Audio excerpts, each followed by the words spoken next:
Mereka itu tidak wajar, mereka kaya ya karena mereka punya perewangan, dan perewangan itu ya tadi Bu, yang tadi malam tuh datang menemui ibu, yang bilang kamu itu ya sosok itu Bu, perewangannya.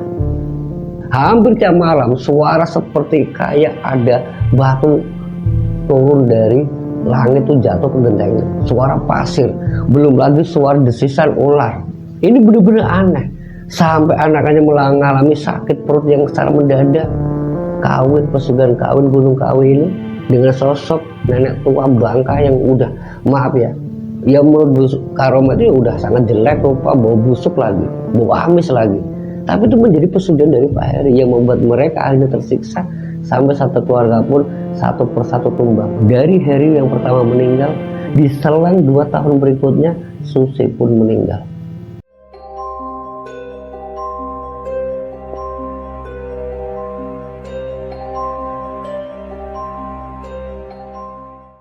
A'udzubillahiminasyaitonirrajim. Bismillahirrahmanirrahim. Assalamualaikum warahmatullahi wabarakatuh. Alhamdulillah wa syukurillah wa ni'matillah, la haula wa la quwwata illa billah, amma ba'du.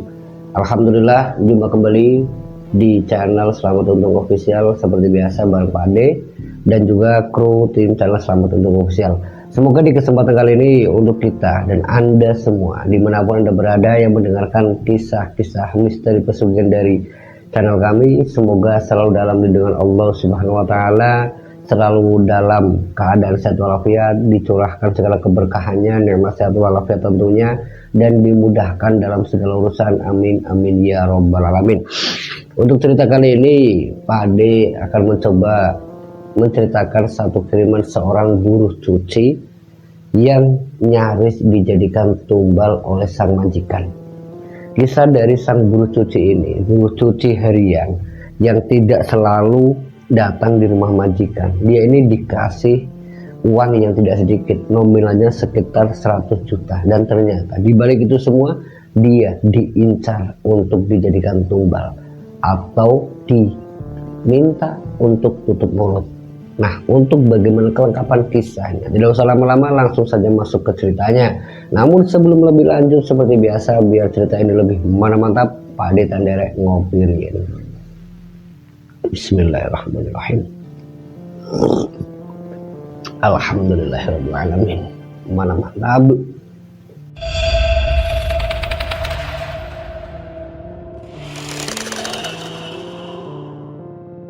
Sebuah kisah hidup yang pernah dialami oleh seorang buruh cuci harian. Sebut saja di sini namanya Ibu Karomah.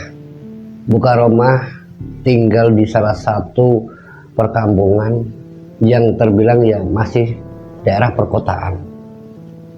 Ketika dia harus menafkahi hidup keluarganya, di mana sang suami yang pekerjaannya sebagai buruh serabutan, untuk menghidupi keluarganya ini, Bu Karomah mengandalkan keahliannya yang terbatas, yang tak lain sebagai buruh cuci untuk lingkungan sekitar. Keseharian dari Bu Karomah ini memang tidak mudah bagi orang-orang di sekitarnya. Dia harus mengalami kadang yang namanya hinaan, cacian, bahkan direndahkan. Tapi Bu Karomah selalu berpikir positif. Sekalipun aku kerja seperti ini, yang penting halal berkah. Dan yang terpenting lagi, aku bisa ngebantu suamiku dan aku bisa membuat anak-anakku sampai punya pendidikan yang layak, yang juga tidak kalah dengan orang-orang yang punya materi yang cukup. Tekad dari seorang Bu Karomah yang sebenarnya dia ini memang dikenal sebagai orang yang rajin, orang yang ulet dengan pekerjaannya, namun keterbatasan dari pendidikannya yang membuat dia harus mendapatkan, mungkin ya sudah jadi garis hidupnya. Tapi dia selalu bersyukur diberikan kenikmatan, kesehatan yang tentunya dia bisa ngebantu untuk keluarganya. Kisah dari Bu Karomah mengingatkan kita untuk selalu bersyukur. Satu waktu ketika dia diminta kerja di salah satu orang yang tak lain tetangganya sendiri, yang kebetulan dia ini orang yang maaf tertutup, keseharian dari keluarga tersebut. Saya sebut namanya di sini namanya Pak Heri dan istrinya, yaitu Bu Susi. Dua orang ini punya 5 orang anak. Yang paling besar sudah kuliah, usianya sekitar 22 tahun. Sementara yang lainnya itu masih serumah dengan Ibu Susi dan juga Pak Heri. Keadaan di rumah dari Bu Susi ataupun sang majikan yaitu Pak Heri, mereka berdua terbilang orang yang sangat jarang bergaul dengan lingkungan karena kesibukan dari keduanya yang terkenal dengan karir dan juga usaha mereka, yaitu usaha perkantoran. Banyak orang yang tidak terlalu mengenal siapa Pak Heri dan juga Bu Susi, karena di lingkungan sekitar tempat tinggal dari Ibu Karomah, mereka berdua memang punya usaha di mana-mana dan setiap pagi berangkat, malam baru pulang. Sementara anak-anaknya tinggal dengan pekerja di rumah yang pekerjanya pun berangkat pagi, sore pulang. Jadi tidak netap di situ. Nah, satu ketika pembantu atau ART yang kerja di rumahnya Pak Heri dan Bu Susi sedang ada cuti karena orang tersebut itu hamil, yang tentunya tidak bisa mengerjakan pekerjaan yang sebiasanya, yaitu ngepel, bersih-bersih, sampai nyuci pakaian dan sebagainya. Nah, saat itulah seorang Bu Karomah itu diminta untuk menggantikan posisi pembantu tadi. Buruh pekerja harian yaitu Bu Karomah yang upahnya itu tidak seberapa, tapi ketika kerja di Pak Heri waktu itu, dia kurang lebihnya selama hampir 1 bulan di situ menunggu pembantu yang lama ini bisa kembali berangkat. Itu Bu Karomah menggantikannya lebih dari 1 bulan. Bu Karomah mendapati sebuah hal-hal yang tidak wajar, yang tak lain ada kamar khusus yang hanya boleh dimasuki oleh sang majikan. Dan bagi Bu Karomah sendiri, itu sempat bertanya-tanya, kenapa kamar itu tidak boleh saya bersihkan? Kenapa kamar itu tidak boleh dimasuki siapapun? Bahkan anak-anaknya pun dilarang, kecuali hanya sang suami dan istrinya, itu orang tua atau pemilik rumah tersebut. Rumahnya terbilang luas. Rumahnya ini punya beberapa kamar, yang kamarnya itu pun juga bukan kamar seperti rumah biasa. Itu kamar-kamar itu luas banget. Ada sekitar 7 kamar tempat tinggal dari Pak Heri dan Bu Susi, karena memang terbilang mereka ini ya bukan hanya orang biasa, konglomerat atau orang kaya. Tapi dibalik itu semua, ketika seorang Ibu Karomah yang sedikit bertanya-tanya kenapa kamar itu tertutup, dan setiap kali Bu Karomah berangkat pagi itu habis subuh, Bu Karomah mendapati kalau sang majikan ini sering keluar dari kamar tersebut. Yang tak lain ya Bu Susi dan juga Pak Heri ini. Apa mungkin mereka menempati kamar tersebut dan itu kamar pribadi mereka? Tapi dibalik itu semua, ternyata kamar yang selalu dikunci rapat ketika Bu Susi berangkat pagi itu, ada sesuatu yang mereka lupakan, yang tak lain tidak mengunci kamar tersebut. Dan Bu Karomah yang sebagai buruh nyuci di situ dan juga mengerjakan pekerjaan yang lain seperti ngepel, bersih-bersih dan nyetrika baju milik satu keluarga tersebut, Bu Karomah melihat sendiri apa yang ada di dalam kamar tersebut.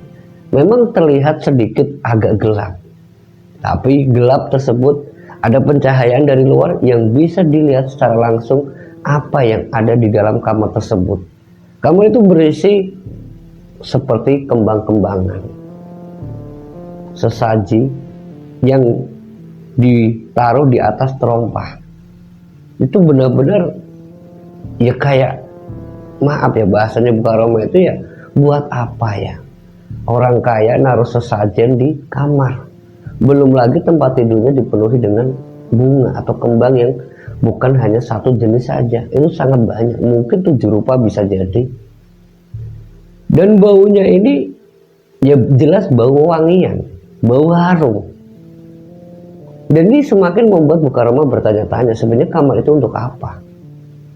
Tapi Bukaroma tidak terlalu memperdulikan kamar tersebut, yang intinya Bukaroma langsung mencoba untuk bekerja seperti biasanya.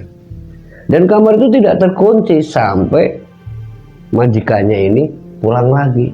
Dan ketika pulang sore hari itu, sebelum Bukaroma ini pulang menemui keluarganya, Bukaroma dihentikan sama sang majikan, yaitu Pak Heri dan Bu Susi. Yang biasanya mereka berdua itu pulang sekitar jam 9 malam, tapi waktu itu mereka pulang jam 4 sore. Bu Susi dan Pak Heri memanggil Bukaroma.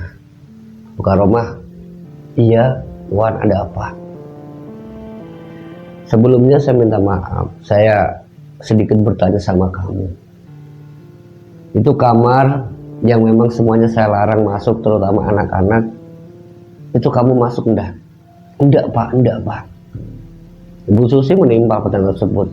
Kamu tahu apa yang ada di dalamnya? Bukaroma menunduk. Dia mau bilang tahu, tapi takut dimarahi. Dia mau bilang nggak tahu, dia ngelihat. Dan ketika Bu Susi menanyakan untuk kedua kalinya, kamu tahu enggak apa yang ada dalam kamar tersebut? Masih menunduk dengan keadaan bingung.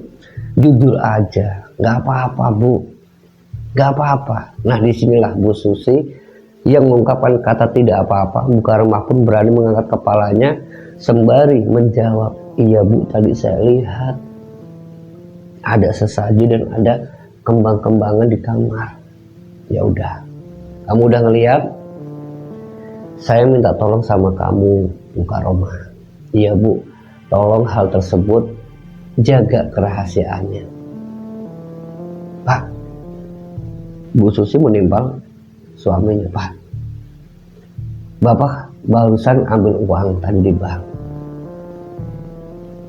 Sini Ibu minta. Buat apa Bu? Gini loh Pak, Bukaroma ini kan udah tahu apa yang ada dalam kamar tersebut.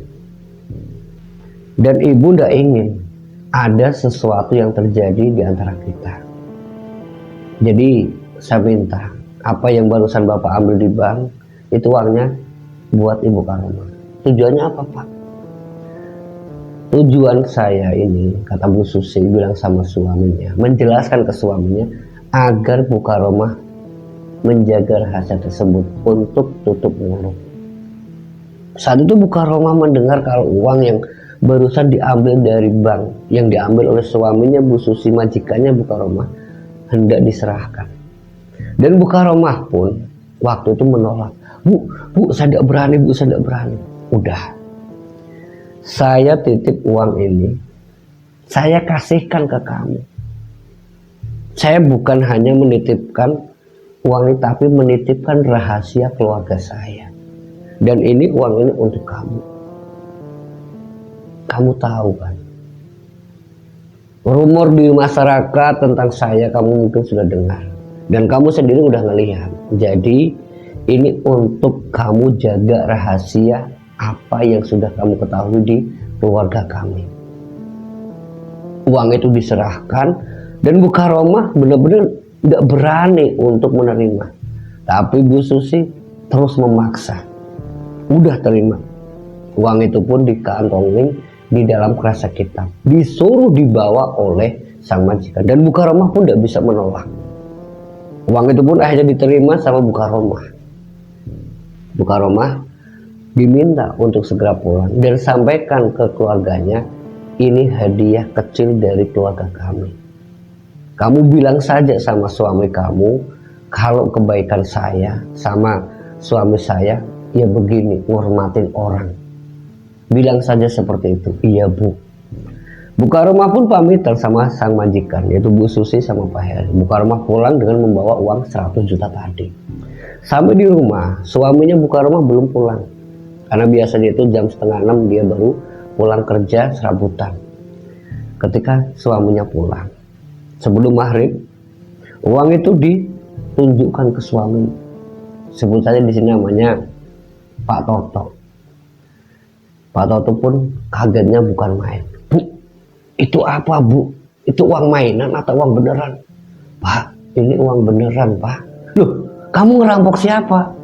Kamu dapat dari mana? Pak, dengar dulu penjelasan ibu. Gini loh pak, ini uang dari Pak Heri dan Bu Susi. Saya udah kerja di sana, ini lebih dari 9. Dan kata Bu Susi, ini dia ngasih uang ini karena kerja keras saya, kebaikan saya. Dan Bu Susi pun meminta saya ini untuk menghormati atas kebaikan dari Bu Susi, majikan saya. Dan Bapak ini dengar sendiri kalau saya seperti itu sama Bu Susi. Suaminya kaget, bener-bener kaget bukan main. Bu, orang ngasih upah ya, ngasih bonus itu udah segini banyaknya bu. Ini berapa bu totalnya? 100 juta pak. 100 juta bu. Bu, ibu tahu nggak? Kerja bertahun-tahun pun Bapak tidak bisa ngumpulin sebanyak ini bu. Ini ibu baru sebulan dikasih uang sebanyak ini. Apa ibu tidak dengar, tidak tahu? Kalau mereka berdua itu rumornya itu kan pesugihan bu. Bapak jadi takut bu. Udah gini aja bu, uang ini jangan digunakan, simpen. Ya, simpen. Kita masih ada rezeki yang lain. Bapak masih bisa nafkahin ibu sama anak-anak. Iya pak, ibu ikut saran bapak. Uang yang ada di kantong kerasa yang jumlahnya 100 juta itu pun disimpan, ditaruh di dalam kaleng biskuit, ditaruh di lemari baju milik buka rumah, ditaruh begitu saja uangnya, tidak digunakan, tidak diambil selembar pun. Ketika uang itu sudah disimpan, tentunya malam harinya mereka kan istirahat.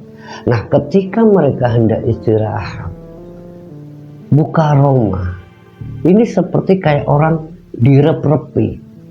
Kalau misalkan mau tidur itu seperti ada yang masuk dalam pikirannya, dan bukan hanya pikiran saja, tubuhnya buka rumah itu seperti kayak ada yang mengganggu. Jadi dia ini antara tidur dan tidak. Dia bilang tidur, tapi dia masih punya akal, dia punya pikiran yang masih bisa dia gerakkan, tapi tubuhnya itu terasa berat banget. Dan tubuh untuk bergerak, tangan untuk diangkat saja itu tidak bisa, kaki pun tidak bisa. Dan itu yang dilihat oleh buka rumah.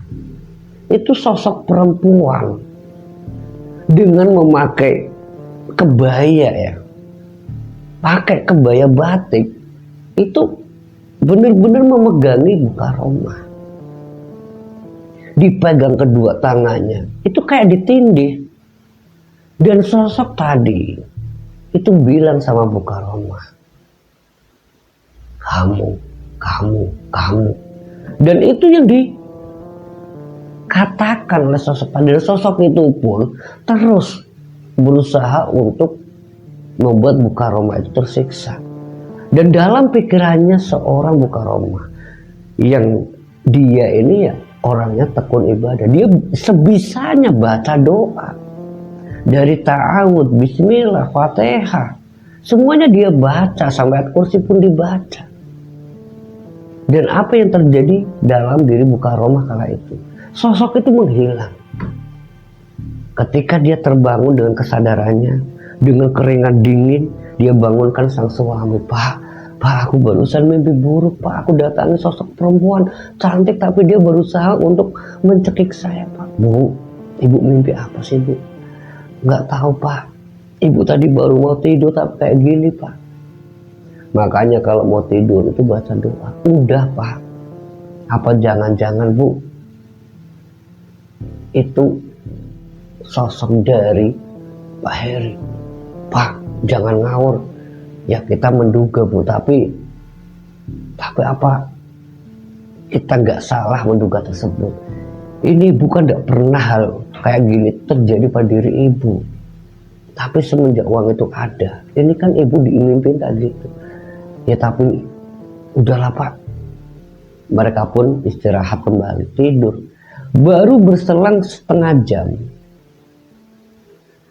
suara gamelan itu nyaring terdengar di dalam kamar. Dan ketika mereka mendengar suara tadi, mereka sempat keluar. Dan ketika mereka keluar ini sekitar jam 11 malam, itu belum terlalu malam. Mereka masih melihat anaknya yang masih nonton TV, belum tidur. Ketika ditanya, "Nah, kamu dengar nggak tadi ada suara gamelan, apa ada orang yang nanggap wayang?"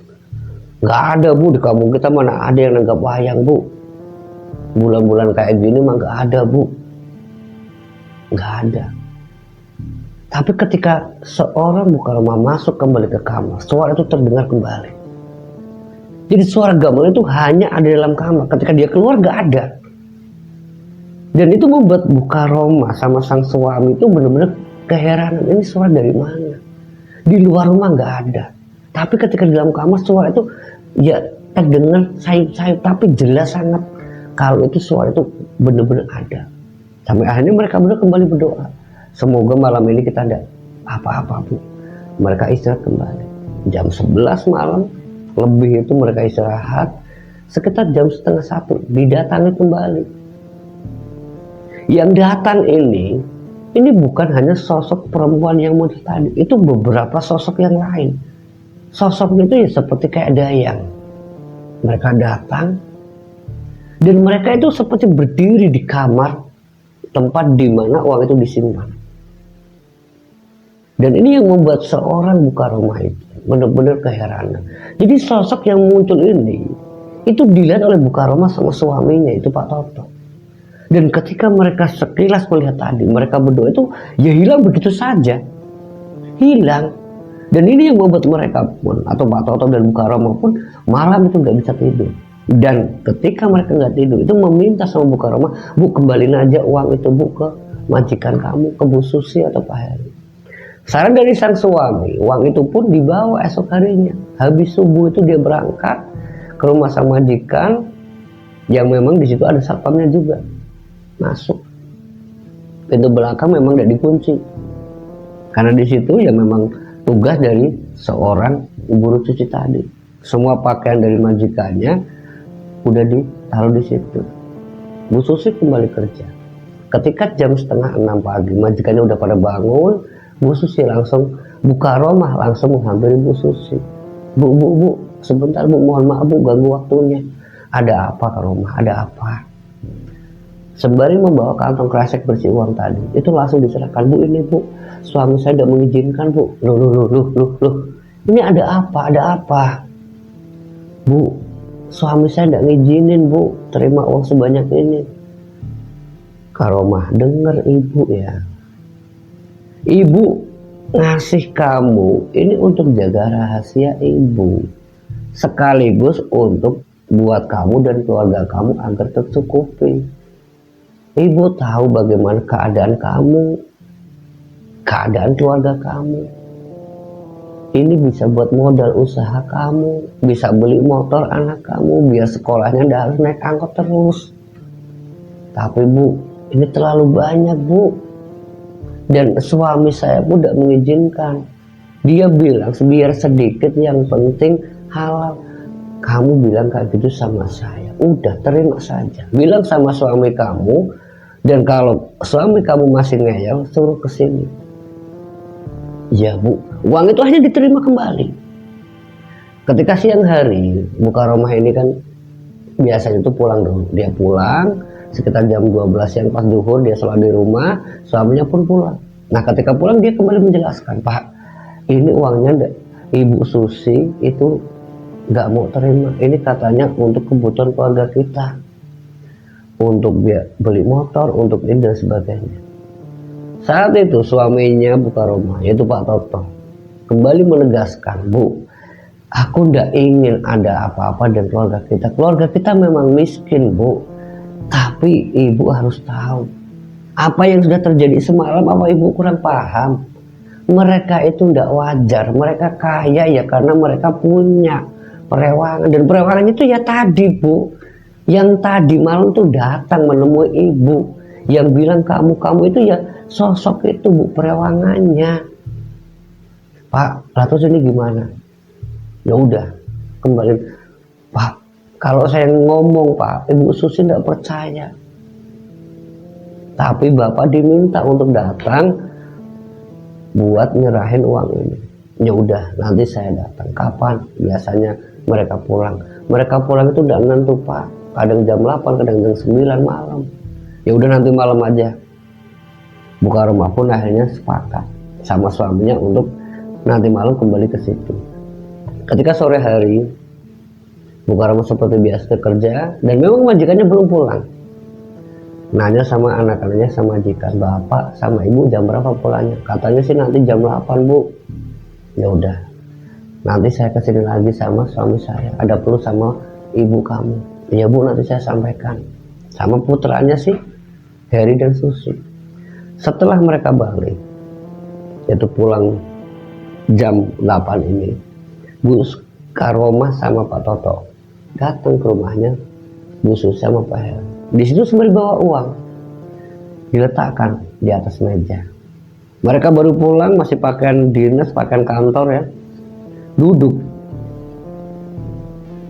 langsung ngobrol tentang uang tadi.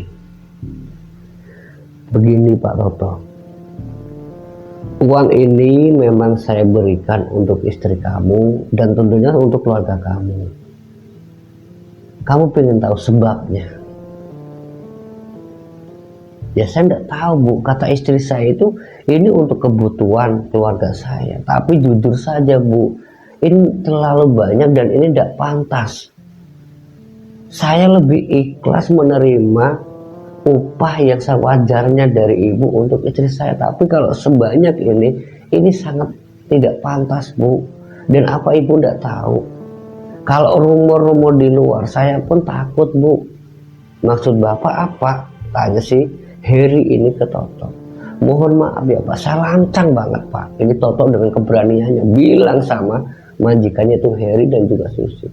Saya tidak tahu menahu Pak hal-hal gaib. Tapi Pak, semalam itu Pak, istri saya dan saya didatangi, mengalami beberapa kejadian yang terutama didatangi sosok perempuan pakai batik kebaya, dan itu juga datangi kembali dayang-dayang perempuan yang entah dari mana usul-usulnya.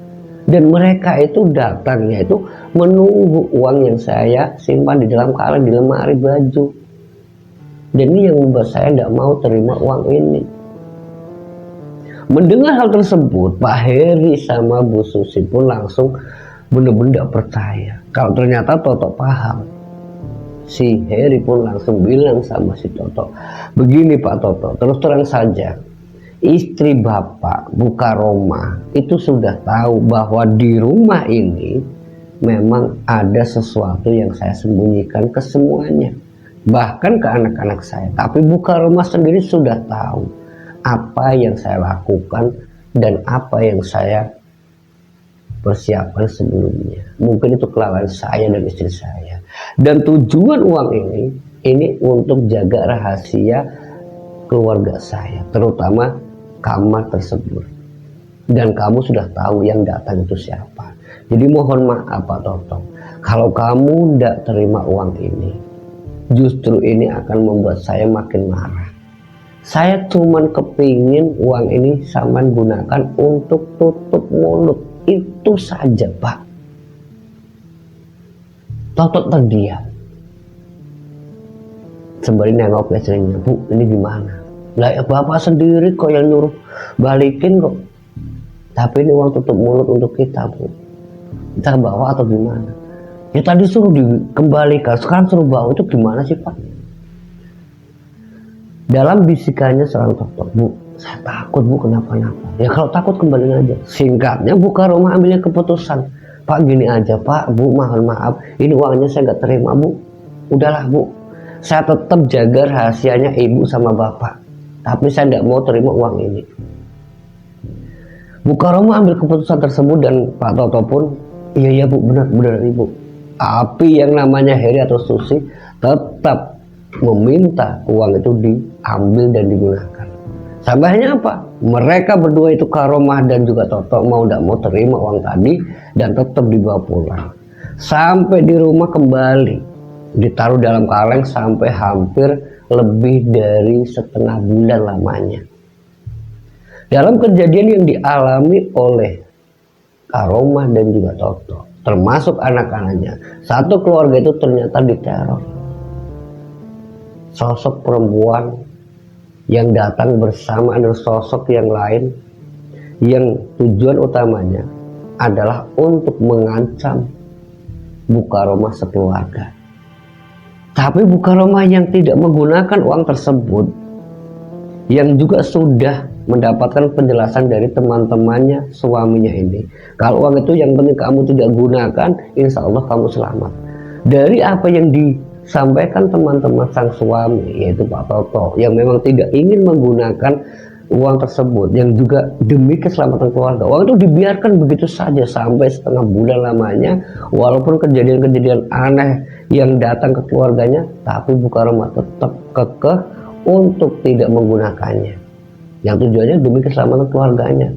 Namun ketika lebih dari setengah bulan, Bu Karomah yang udah kerja hampir 2 bulan waktu itu, Bu Karomah meminta izin sama Bu Susi dan juga Pak Heru, kalau Bu Karomah ingin kerja di tempat lain, tidak bisa netap di sini karena pekerjaan saya memang buruh harian, yang tetangga-tetangga lain pun butuh tenaga saya, Pak.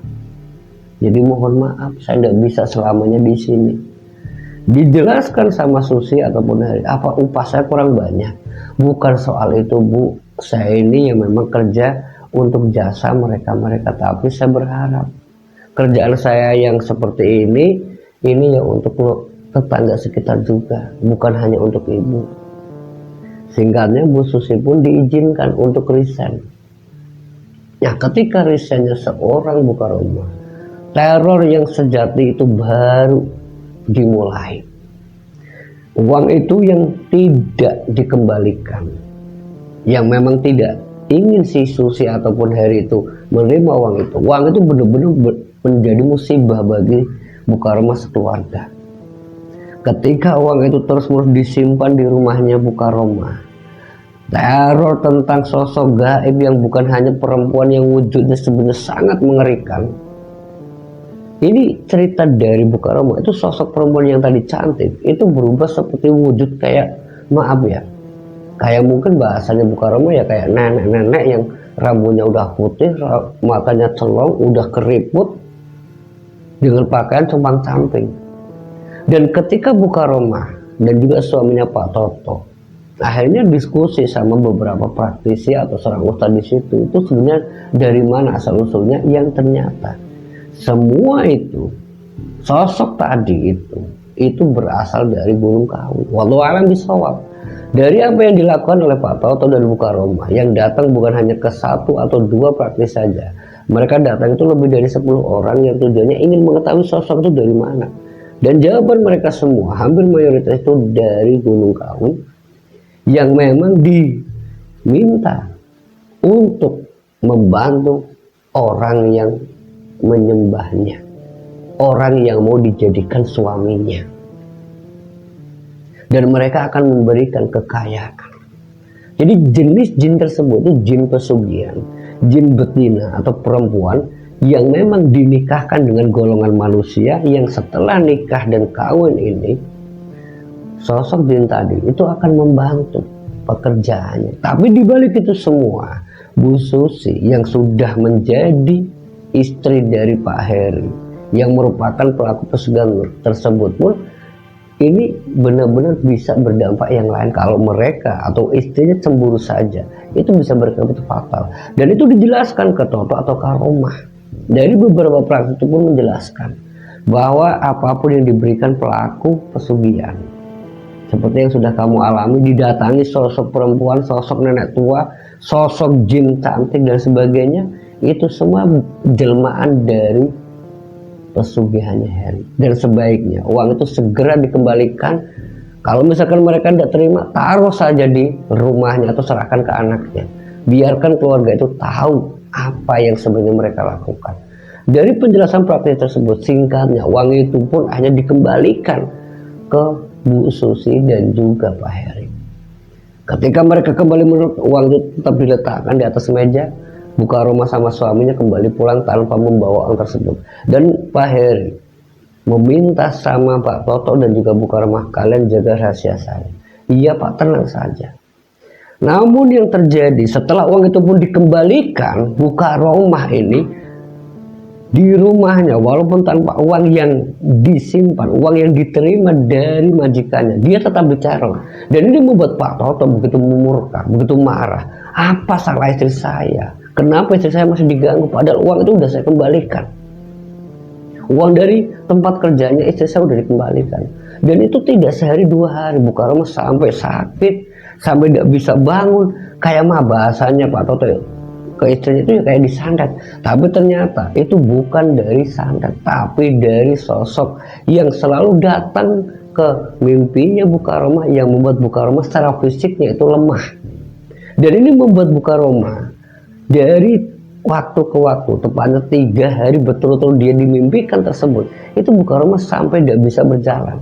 Dan Pak Toto tinggal diam. Dia langsung mendatangi praktisi meminta untuk mengobati istrinya, dan disinilah terapi itu berjalan yang membuat Bu Karomah kembali bisa sehat kembali dan bisa bekerja. Namun dibalik itu semua, Bu Karomah tidak bisa memungkiri bahwa ini adalah ulah dari Heri ataupun Susi yang tidak ingin rahasianya terungkap dari apa yang dilakukan oleh Toto, karena sudah sangat tidak senang dengan ulah dari majikan istrinya ini. Pak Toto pun menginginkan sama praktis itu untuk mengembalikan saja, tapi praktis menjelaskan, sudahlah itu urusan mereka, yang penting mereka tidak ganggu istri kamu. Tapi Pak Kiai, aku tidak terima, sudah biarkan keadilan itu dari Sang Maha Pencipta. Kita sebagai makhluk hanya berdoa semoga kita dijauhkan dari godaan setan ataupun jin yang terkutuk. Itu sudah ada dalam ta'awud kita. A'udzubillahi minasyaitonir rajim. Jadi kamu yakin dan percaya saja, insya Allah kamu dan keluarga kamu selamat. Gunakan hal-hal yang baik. Dari pesan Pak Kiai, Pak Toto dan Bu Karomah pun hampir setiap malam istighfar, meminta keadilan atas dirinya. Dan yang terjadi setelah mereka tidak ketemu, atau Pak Toto dan Bu Karomah, suami istri ini melakukan hajat tiap malam untuk mendapatkan keadilan atas apa yang dialaminya dari keluarga Heri dan Susi. Sesuatu terjadi pada mereka. Yang tak lain siapa? Si Heri sendiri, yang dikabarkan mengalami kecelakaan sampai membuat kakinya itu patah. Dan kabar itu ya didengar, diketahui, karena itu ya di lingkungan mereka tinggal. Dan ketika Bu Karomah dan Pak Toto menjenguk sang majikan yang pernah mengerjakannya, di situ Pak Toto melihat sendiri bagaimana majikannya terdahulu itu tergeletak di atas ranjang. Dan dia ketika melihat Bu Karomah dan Pak Toto itu datang, Pak Heri langsung melambaikan tangan dengan memanggil Bu Karomah. Bu Karomah, Bu Karomah, sini. Dia tergeletak. Dan disitulah Pak Heri mengakui kesalahannya, meminta maaf sama Bu Karomah atas apa yang sudah dilakukannya. Dan Bu Karomah pun memaafkan sembari bilang sama Pak Heri dan juga Bu Susi, asalkan kalian tidak ganggu keluarga saya tidak akan seperti ini. Dan mungkin ini adalah karma dari sampean Pak. Ini Bu Karomah dengan tegasnya dia bilang ini karma. Bu Susi tidak terima. Maksud kamu apa? Bu, saya itu pernah sakit dan diincar sama pesugihannya bapak dan ibu. Maksud kamu apa? Bu Susi tidak terima, sampai akhirnya Pak Toto pun langsung menarik istrinya. Udah Bu, kita tidak usah jenguk ke sini lagi, biarkan mereka berulah, kita pulang. Niat mereka baik, tapi disambut dengan istrinya yang arogan, yaitu Bu Susi. Mereka pulang. Namun apa yang terjadi setelah Bu Susi itu benar-benar marah. Kembali teror mengalami Pak Toto dan Bu Karomah sekaligus, termasuk keluarganya. Jadi bukan hanya teror pesugihan, tapi teror dari jin-jin yang lain seperti sandat itu dialami satu keluarga, itu Bu Karomah. Dan ini yang membuat Bu Karomah, Pak Toto, keluarga itu harus merasakan hampir tiap malam suara seperti kayak ada batu turun dari langit itu jatuh ke gentengnya, suara pasir, belum lagi suara desisan ular. Ini benar-benar aneh. Sampai anaknya mengalami sakit perut yang secara mendadak. Buka rumah pun tidak bisa. Ia merasakan kesehatan yang sempurna. Tiap malam itu datangi, dimimpikan hal-hal yang buruk. Sang suami juga benar-benar merasakan bagaimana teror nyata. Tubuhnya, kakinya itu tiba-tiba lemas, tidak berdaya, sampai tidak bisa kerja. Ini membuat Pak Toto dan Bu Karomah itu benar-benar merasa tersiksa. Satu keluarga itu berdiam diri selama 1 minggu, tidak kerja apa-apa, tubuh mereka itu seperti lemah. Dan tetangga yang menolong Bu Karomah atau Pak Toto itu pun ya akhirnya membantu, mengundang praktisi dengan seadanya, dalam tanda kutip, yaitu dengan ikhlas membantu Pak Toto dan juga Bu Karomah. Yang akhirnya terkuak juga bahwa semua ini adalah ulah dari orang-orang yang syirik, orang-orang yang ingin membuat kalian itu celaka. Dan disinilah Bu Karomah sama Pak Toto kembali diminta untuk tirakat, diminta untuk selalu memanjatkan kehadiran Sang Pencipta. Rasa syukur kalian dengan kesehatan kalian, dengan keadaan kalian saat ini, teruslah berjuang, hadapi apa yang sedang sampean alami, dan kami siap membantu. Singkatnya, keluarga Bu Karomah dan Pak Toto dibantu tetangga-tetangga sekitar ini ngaji di rumahnya Bu Karomah, dan itu dilakukan lebih dari 3 hari. Dan ini tentunya membuat Heri ataupun Susi tahu apa yang sudah dilakukan di rumahnya si Karomah. Setelah Bu Karomah melakukan pengajian rutin selama 3 hari berturut-turut, suatu hal yang terjadi di rumahnya Bu Susi. Kabar tentang Heri yang sakitnya makin parah, kabarnya kakinya membusuk, dan satu lagi Bu Susi pun tidak lepas dari sakit yang dialami oleh anak-anaknya Bu Karomah termasuk suaminya. Lemas, tak berdaya, mual-mual, benar-benar dirasakan oleh Bu Susi ataupun Heri. Yang kabar itu memang tidak secara langsung mereka dengar, tapi dari beberapa tetangga sekitar bahwa Bu Susi mengalami penyakit yang tidak wajar. Bolak-balik ke rumah sakit sampai lebih dari beberapa kali. Singkatnya ya, keluarga dari Bu Karomah melihat sendiri bagaimana seorang Heri dan Susi ini mengalami hal yang tidak mereka inginkan, usahanya yang tidak berjalan lancar. Intinya ya kayak mengalami kebangkrutan. Tapi bagi Bu Karomah atau Pak Toto itu udah bukan urusan saya. Mereka benar-benar sudah membuat saya seperti ini. Intinya ketika Bu Karomah yang waktu itu benar-benar merasakan teror yang nyata, itu benar-benar meminta keadilan sama Sang Maha Pencipta. Dan yang terjadi sama pelaku kawin, pesugihan kawin Gunung Kawi ini, dengan sosok nenek tua bangka yang udah, maaf ya, yang menurut Karomah itu udah sangat jelek rupa, bau busuk lagi, bau amis lagi. Tapi itu menjadi pesugihan dari Pak Heri yang membuat mereka akhirnya tersiksa, sampai satu keluarga pun satu persatu tumbang. Dari Heri yang pertama meninggal, di selang 2 tahun berikutnya Susi pun meninggal. Dan anak-anaknya yang akhirnya mengakui sendiri bahwa bapaknya ini dulu adalah pelaku pesugihan. Dan ini yang diceritakan oleh Bu Karomah, bahwa setelah meninggalnya 2 pelaku ini, anak-anaknya pun lebih memilih untuk menjual rumah itu dan tinggal di kota yang lain. Sebuah kisah hidup dari seorang buruh cuci harian yang diminta tutup mulut dengan uang 100 juta, tapi menjadi teror nyata dan pengalaman gaib yang dialami oleh satu keluarga dari seorang buruh cuci tersebut, yaitu Bu Karomah. Semoga dari kisah ini kita bisa ambil hikmah dan pelajaran. Dan sekian dulu kisah daripada Assalamualaikum warahmatullahi wabarakatuh.